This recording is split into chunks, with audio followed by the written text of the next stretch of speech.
ಭೀಮಾ ತೀರದಲ್ಲಿ ಗುಂಡಿನ ಮೊರೆತ ಆಗಿರುವ ಘಟನೆ. ಹೌದು, ವಿಜಯಪುರ ಜಿಲ್ಲೆ ಚಡಚಣ ತಾಲೂಕಿನ ದೇವರ ನಿಂಬರ್ಗಿ ಗ್ರಾಮದಲ್ಲಿ ಈ ಘಟನೆ ನಡೆದಿದೆ.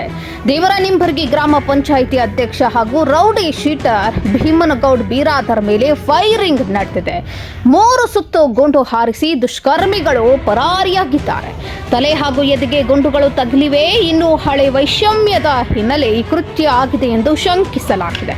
ಭೀಮಾ ತೀರದ ಮಹಾದೇವ್ ಬೈರಗೊಂಡ ಪರಮಾಪ್ತ ಬೀರಾದರಾಗಿದ್ದರು.